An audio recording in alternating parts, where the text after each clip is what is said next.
अस्सलाम वालेकुम स्टूडेंट्स। इस उम्मीद के साथ कि अल्लाह ताला के फजलो करम से आप सब खैरियत से होंगे। आज हम एक्सरसाइज 10.1 का क्वेश्चन नंबर 3 और इम्पोर्टेंट तरीन क्वेश्चन सॉल्व करेंगे। इसके स्टूडेंट्स 7 पार्ट हैं। सवाल है तफाइल के ग्राफ बनाए। इसमें सिर्फ और सिर्फ कैलकुलेटर का इस्तेमाल है। आपने सिर्फ और सिर्फ कैलकुलेटर का इस्तेमाल करना है। फर्स्ट पार्ट की बात करें तो ये है y बराबर है 4x और हमें लिमिट नहीं दी हुई कि x की कीमत आपने 1 दर्ज करनी है, 2, 4, 10 या 20 कौन सी दर्ज करनी है। अगर स्टूडेंट्स हमें लिमिट ना दी हुई हो तो हम क्या करेंगे, 0 से माइनस की तरफ 3 और पॉजिटिव की तरफ 3, यानी कि 0, -1, -2 और -3। इसी तरह जमा की तरफ जाएं तो 1, 2, 3 ये हम दर्ज करेंगे। ये मैं लिख दिए, x की कीमत हमने -3 दर्ज करनी है, फिर -2, फिर -1, फिर 0, फिर 1, फिर 2 और फिर 3। कैलकुलेटर उठाना है आपने। पहले सवाल है y बराबर है 4x। पहले हमने x की जगह पे लिखना है -3। तो मैं क्या करूंगा, x की जगह पे लिखूंगा -3, तो 4 की पावर आ गई -3। जब बराबर का निशान दबाएंगे स्टूडेंट उसके बाद तो ये हमारा आंसर आएगा 0.015। उसके बाद क्या करना है, फिर -2 पुट करनी है। तो x की जगह पे लिखेंगे -2, 4 इसकी पावर लिखेंगे -2, बराबर का निशान दबाएंगे तो 0.06 आंसर आएगा। उसके बाद -1, 4 की पावर -1 का आंसर हमारे पास 0.25। फिर 4 की पावर 0 जब लेके बराबर का निशान दबाएंगे तो 1 आंसर आएगा। 4 की पावर 1 का 4 आएगा। 4 की पावर जब 2 लेंगे तो इसका आंसर आएगा 16 और 4 की पावर 3 का आंसर आएगा 64। ये सब आपने कैलकुलेटर पे करना है। कैलकुलेटर पे करने के बाद इसका ग्राफ कैसे बनाना है, x की कीमत थी -3 तो y की कीमत आई थी 0.015। 0.015 ये 0 के बहुत नजदीक है।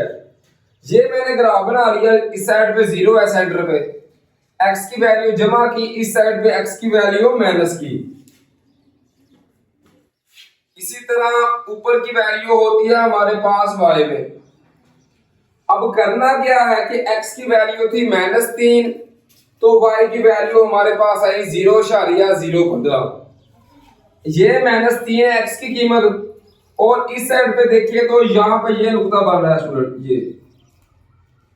अब दूसरे की बात करें तो -2 x की कीमत है और y की कीमत 0.06। 0.06 भी तकरीबन वही बनती है। तो ये x की कीमत, ये इधर से y की कीमत, तो यहां पे पॉइंट बन रहा है। अब x की कीमत थी -1 और y की 0.25, तो ये थोड़ा सा -1 x की कीमत y की थोड़ी सी ऊपर कर ले इधर तक, ये आ जाएगा। अब x की कीमत है 0 तो y की कीमत है 1, तो 1 0.25 से थोड़ा सा बड़ा होता है तो हम थोड़ा सा बड़ा कर लेंगे, इधर लिख लेंगे। x की कीमत 0, y की कीमत हमारे पास 1 आ गई। उसके बाद देखिए x की कीमत है 1 तो y की कीमत है 4। ये x की कीमत 1, y की कीमत ये 10 तक का खाना है, तो इसको हाफ से थोड़ा सा कम करेंगे तो वहां पे 4 आएगा। तो इसके सामने यहाँ पे तकरीबन यहाँ पे बन रहा है स्टूडेंट। अब x की कीमत है 2 तो y की 16। ये x की कीमत 2 है, ऊपर की तरफ जाएंगे तो y की कीमत कौन सी लेनी है, 16। 16 10 और 20 के सेंटर में आता है, तो 10 और 20 का सेंटर ये बन रहा है। तो यहां से तकरीबन स्टूडेंट ये एंगल बन रहा है। यहाँ पे हमने ऐसी जगह निशान लगाना है कि y की कीमत 16, ये देखें यहाँ पे आ रही है, x की कीमत 2, यहाँ पे निशान लगा लिया। उसके बाद क्या था, x की कीमत थी 3 और y की कीमत 64। तो ये x की कीमत 3 है और y की 64, 60 और 70 के दरमियान में। तो ये देखिए ये 3 है, तकरीबन इधर तक बनेगा। ये निशान लगाने के बाद फिर हमने इन निशानात को मिला देना है। तो ये देखिए यहां से हम चल रहे हैं इस साइड की तरफ, सीधी लाइन, फिर सीधी लाइन इस तरफ, फिर इस तरफ, इस तरह। इस तरह स्टूडेंट ये हमारे पास लाइन बन जाएगी हमारे क्वेश्चन नंबर 1 की। हमने सिर्फ लाइंस को मिला देना है और फुटे के जरिए नहीं मिलाना, थोड़ा सा हमने कर्व की सूरत में बनाना है, थोड़ा सा टेढ़े की सूरत में। सेकंड पार्ट की बात करें तो y बराबर है 5 की पावर माइनस एक्स। इसमें भी लिमिट नहीं दी हुई तो हम x की जगह पे पहले -3 दर्ज करेंगे, फिर -2 -1, इसी तरह 0 1 और 2 तक। तो करेंगे क्या, पहले x की कीमत दर्ज करेंगे -3। तो कैलकुलेटर उठाएं, हम लिखेंगे y बराबर है 5 की पावर माइनस इंटू -3। जब लिखेंगे ना तो माइनस माइनस हो जाएगा जमा, 5 की पावर 3 का हमारे पास आंसर आएगा 125। ये थोड़ा सा हल भी कर लेते हैं। y बराबर है 5 माइनस x की जगह पे पहले -3 लिखेंगे तो ये देखिए माइनस माइनस क्या हो जाएगा जमा, तो ये आएगा 5 की पावर 3। तो 5 की पावर 3 का हमारे पास आंसर आएगा 125। 125 लिख दिया। फिर 5 की पावर जब -2 लिखेंगे तो माइनस माइनस जमा, फिर जमा हो जाएगा तो 5 की पावर 2 का 25। फिर 5 की पावर -1 तो इसका आंसर 5। 5 की पावर 0 का 1। 5 की पावर जब 1 लेंगे तो x की जगह पे लिखेंगे 1। 5 की पावर -1 तो इसका 1/5 आएगा तो 0.2 आंसर आएगा। फिर जब 2 लिखेंगे 5 की पावर -2 तो इसका आंसर आएगा 0.04। ये सारे आपने कैलकुलेटर के जरिए बना लेने हैं। उसके बाद हमने बनाना है ग्राफ। अब ये ग्राफ कैसे बनाएंगे, x की कीमत थी -3 तो y की क्या आई, ये 125। तो 125 तो काफी दूर बनती है, बड़ी वैल्यू है, इसको नहीं बनाते। दूसरा देखें, x की कीमत थी -2 तो y की थी 25। ये x की कीमत -2 y की 25, ये बन रही है तकरीबन 20 और 30 के दरमियान में। तो यहाँ पे इधर बनाएंगे तो ये हमारा यहाँ पे बनेगा स्टूडेंट, ये 25 और ये -2। तो जहां पे ये दोनों लाइनें कट ऑफ होती हैं वहां पे हमने दायरा लगाना होता है। फिर x की -1 है तो y की वैल्यू है 5। ये देखिए ये -1 है, y की वैल्यू है 5। 10 को हाफ करते हैं तो वो आ जाएगा, 10 को हाफ करेंगे यहाँ पे तो ये हमारे पास आएगा x की कीमत -1 और y की 5 वाला। फिर x की कीमत है 0 और y की कीमत है 1 तो 1 यहाँ पे आ जाएगा स्टूडेंट। x की कीमत 0, y की वैल्यू 1। अब करना क्या है, x की कीमत है 1 तो y की 0.2। तो x की कीमत ये 1, y की 0.02 तकरीबन यहाँ पे बन रहा है। फिर x की कीमत 2 तो y की 0.02। तो x की 2 है, y की 0.02 यहाँ पे है बिल्कुल नजदीक। बस इनको अब हमने मिला देना है। तो यहां से देखिए ये बनी है सीधी, ये आएगी ये इसके साथ, फिर इसके साथ, ये इसके साथ, इसके साथ, इस तरह चली जाएगी। इस तरह स्टूडेंट ये हमारे पास आंसर आ गया हमारे क्वेश्चन नंबर 3 के सेकंड पार्ट का। उम्मीद है कि ये क्वेश्चंस आपको समझ आ रहे होंगे। इसी तरह अगर बात करें क्वेश्चन नंबर 3 के थर्ड और फोर्थ पार्ट की, थर्ड पार्ट है 1/x-3 और हमें लिमिट दी हुई है x≠0। इसका मतलब है कि x की कीमत हमने 3 पुट नहीं करनी।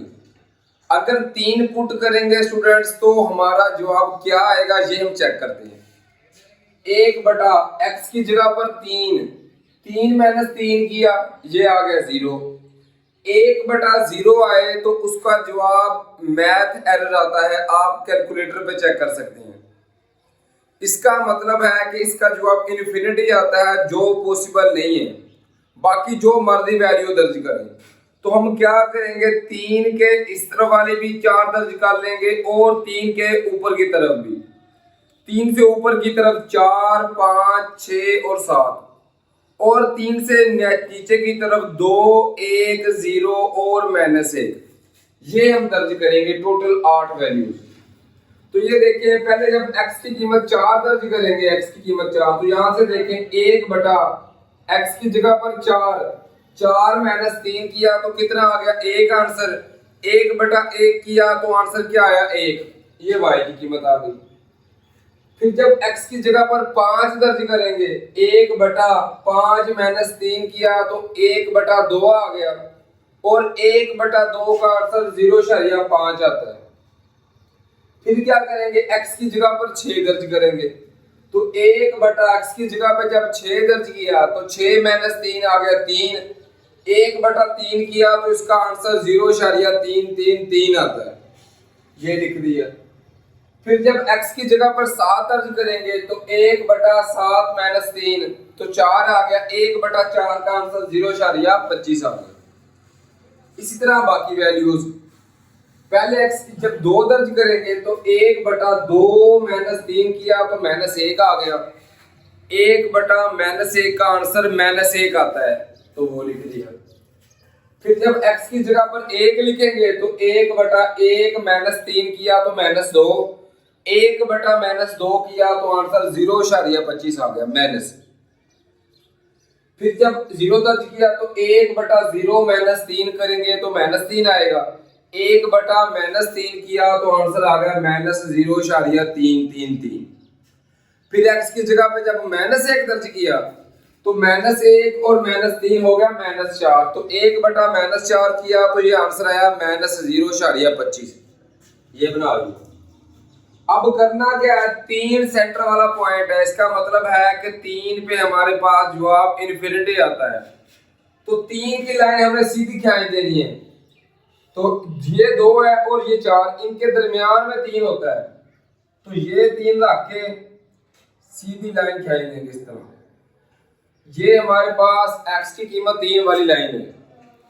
अब करेंगे क्या, पहले इसका ग्राफ बनाएंगे। x की कीमत 4 थी तो y की कीमत आई 1। अब देखिए ये x की कीमत 4 है, y की कीमत आई थी 1, तो यहां से 1 बनती है, तो तकरीबन यहां पे बन जाएगा। x की कीमत 4 और y की कीमत 1, इसको हाफ कर लेंगे तो y की कीमत। अब x की कीमत 5 तो y की 0.5, तो x की कीमत आ गई 5, तो 0.5 क्या है, 2 का भी हाफ, तो उसमें ये हमारा आ जाएगा इधर। अब फिर x की कीमत 6 तो y की 0.3 थी, थोड़ा सा और नीचे कर लेंगे। अब x की कीमत 7 तो y की 0.25, ये आ गया। अब करना क्या है, ये इनका एक ग्राफ बनाना है अलग, और जो दूसरे हैं जो x की कीमत हमने 2 दर्ज की है, फिर 1 और फिर -2 दर्ज की है, उसका ग्राफ हमने अलग से बनाना है। तो अब देखिए कि ग्राफ कैसे बनाएंगे। अब देखिए पहले इनका ग्राफ बना लेते हैं, तो ये पॉइंट मिलाने शुरू किए इसके साथ, इसके साथ, फिर इसके साथ। अब करना क्या, इस लाइन से दूसरी तरफ नहीं जाना, इसको सीधा कर देंगे इस लाइन की तरफ, इस तरह, ये स्टूडेंट हमारा ग्राफ बन जाएगा। अगर 3 के उस तरफ वाली बात करें तो x की कीमत थी 2, y की आई -1, तो ये x की कीमत स्टूडेंट है 2, y की -1, इसको हाफ करके तो तकरीबन यहां पे बन जाएगा। अब x की कीमत थी 1 तो y की आई -0.5, ये 2 को हाफ करेंगे तो 1, और 0.5 का मतलब है जब 1 को हाफ करेंगे तो ये स्टूडेंट यहां पे बनेगा तकरीबन। अब जब 0 पुट किया तो इसकी 0.33 माइनस की तरफ, नीचे की तरफ, तो यहां पे आ जाएगी। अब 0.25 आती है जब x की हम -1 दर्ज करते हैं, ये x की इस तरफ वाली -1, ये माइनस आ गई 1, और 0.25 यहां पे बाहर है। अब हम इनको आपस में मिला देंगे, तो ये देखें इस तरह, ये आ गई। हमने 3 वाली लाइन के साथ साथ तोड़नी है, साथ साथ लिखनी है, ये बना लिया। तो ये हमारे पास ग्राफ आ गया हमारे थर्ड पार्ट का। फोर्थ पार्ट की बात करें तो उसमें भी इसी तरह उसने कहा है कि x 0 दर्ज नहीं करना, 0 के 5 ऊपर की तरफ और 4 5 नीचे की तरफ। ऊपर की तरफ जमा वाले 1 2 3 4 5, और नीचे की तरफ माइनस वाले -1 -2 -3 -4 और -5।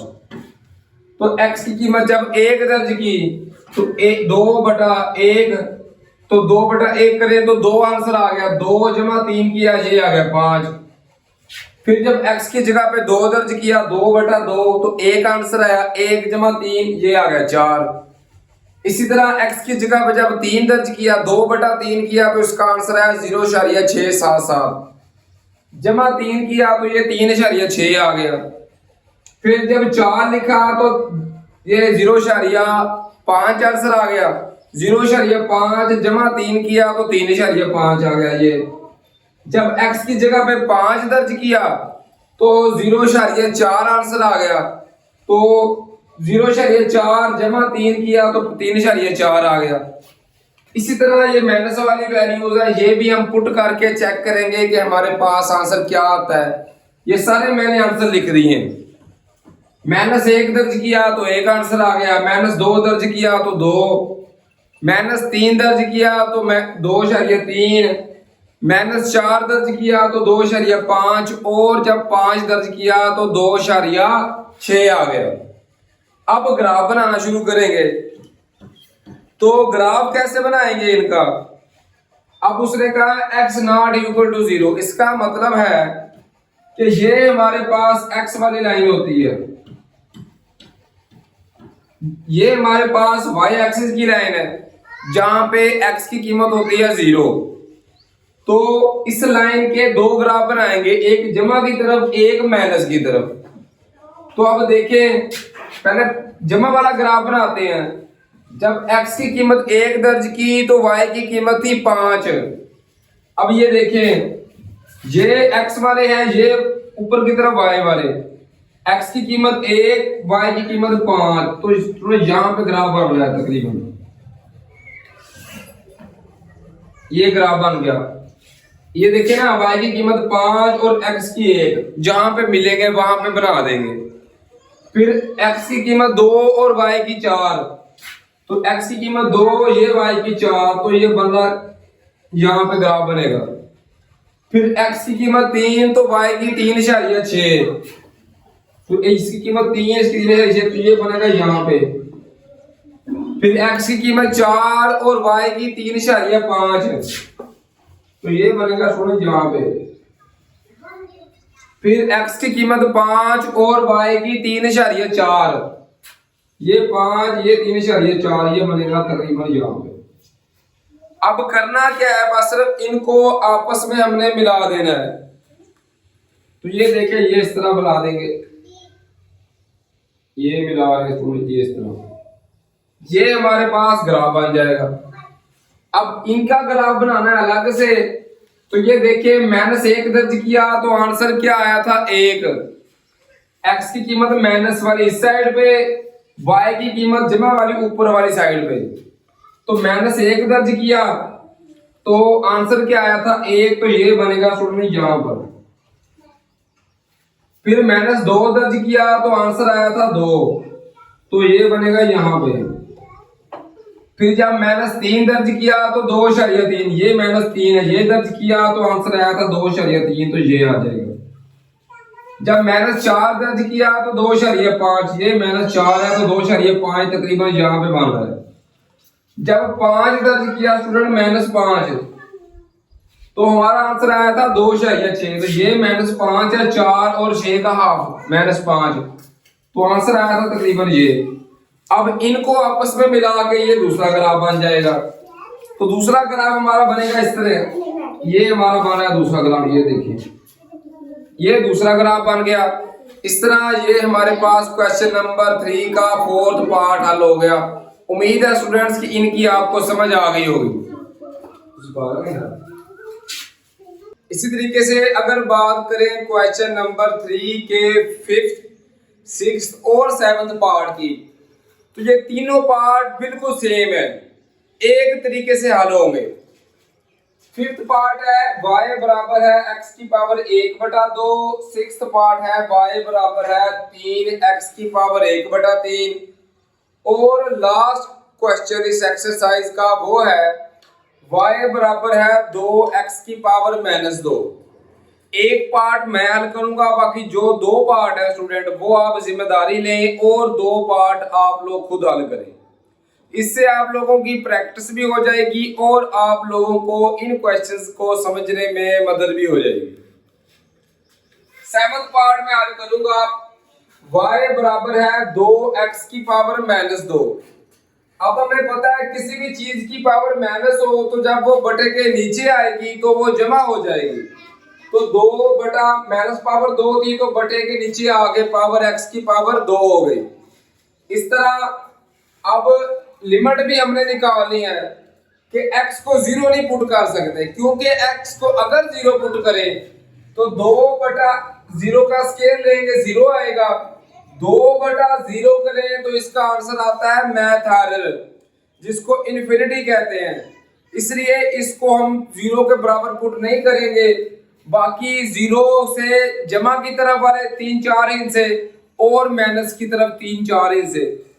माइनस की बात करें तो -3, -2, -1 और -0.5 पुट करेंगे। जमा की तरफ बात करें तो 0.5, 1, 2 और 3 पुट करेंगे।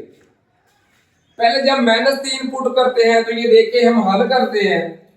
y बराबर है 2 बटा, जब 3 दर्ज करेंगे ना -3 तो x की जगह पे लिखेंगे -3 का स्केयर 2 बटा, जब -3 का स्केयर लेंगे तो जवाब क्या आता है, जमा में 9 आ जाएगा। अब 2 तकसीम 9 करेंगे तो आंसर 0.22 आएगा। इसी तरीके से जब 3 पुट करेंगे, 3 का स्केयर लेंगे वो भी जमा 9 में जवाब आएगा। 2 बटा 9 करेंगे तो उसका जवाब भी 0.22। मतलब जब भी हम स्केयर लेंगे, माइनस का स्केयर लें या जमा का लें, आंसर हमारा हमेशा जमा में ही आएगा। -2 का आंसर 0.5 तो 2 का आंसर भी 0.5। -1 का आंसर 2 तो 1 का आंसर भी 2। इसी तरह -0.5 जब पुट करेंगे तो इसका आंसर भी 8 आएगा और जब 0.5 जमा का पुट करेंगे उसका आंसर भी 8 आएगा। अब बनाएंगे ग्राफ। x की कीमत थी -3, y की 0.25, तो ये हमारे पास x की कीमत है -3, y की थी आई थी 0.22, तो ये -3 0.22, तो यहाँ पे तकरीबन ग्राफ बनेगा। ये x की कीमत -3, y की 0.2, तो यहाँ पे बन गया। फिर -2 दर्ज किया तो 0.5 थोड़ी सी बड़ी वैल्यू आ गई, तो -2 दर्ज किया तो ये यहाँ पे बन जाएगा। फिर जब -1 दर्ज किया तो आंसर आया था 2, -1 दर्ज किया तो 2 आंसर ये यहाँ पे बन रहा है। जब 0 दर्ज किया तो आंसर आया था 8, तो ये 8 स्टूडेंट यहाँ पे बनेगा, ये 8। अब क्या करेंगे, इनको ग्राफ के जरिए एक ग्राफ बना देंगे। तो ये देखिए, ये इसको इसके साथ मिला दिया, इसको इसके साथ, फिर ये लाइन सीधी बनती गई। अब जमा वाली वैल्यू की बात करें तो जब 3 पुट किया तो आंसर आया था 0.22। ये 3 की कीमत है x की जमा वाली, आंसर 0.22, तो 0.22 यहाँ पे बनता है। जब 2 दर्ज किया तो आंसर आया था 0.5, तो ये 2 है तो 0.5 0.22 से थोड़ा सा ऊपर होगा, ये आ गया। जब 1 दर्ज किया था तो आंसर आया था 2, ये 1 दर्ज किया तो ये 2, तो यहाँ पे तकरीबन ग्राफ बन रहा है दोनों के सामने, ये 2 ये 1, ये ग्राफ बन गया। जब 0.5 दर्ज किया था तो आंसर आया था 8, तो 0.5 देखे यहाँ पे 0.5 है हाफ, तो 8 है यहाँ पे, ये बन जाएगा यहाँ पे। इसी तरह इस साइड पे भी -0.5 दर्ज किया था ये, तो ये यहाँ पे ग्राफ बनेगा यहाँ पे करके, ये बन गया। अब इनको हम मिला देंगे, ये देखिए, ये इसके साथ, ये इसके साथ, फिर ये इसके साथ, और ये मिलता मिलता इस तरह चला गया। उम्मीद है स्टूडेंट्स के इन क्वेश्चंस की आपको समझ आ गई होगी। सिर्फ आपने कैलकुलेटर का इस्तेमाल करते हुए ये वैल्यूज को निकालना है। अगर आपको मेरे क्वेश्चन की समझ आ रही है तो काइंडली चैनल को सब्सक्राइब कर दें, बेल आइकन के बटन को दबा दें ताकि हमारी आने वाली हर वीडियोस आप तक आसानी के साथ अप्रोच कर सकें। उसके अलावा अगर आपको फिजिक्स के न्यूमेरिकल नहीं आते तो आप मेरे चैनल की प्लेलिस्ट में जाकर वहां से अपनी मर्जी के चैप्टर्स का मर्जी का न्यूमेरिकल बआसानी समझ सकते हैं। स्टूडेंट दुआओं में याद रखिए, अपना बहुत सारा ख्याल रखिए। अपनी दुआओं में खुसूसन तौर पर अपने साथी कराम और अपने वालिदैन को शामिल रखिए। फी अमानिल्लाह स्टूडेंट्स, अल्लाह हाफिज़।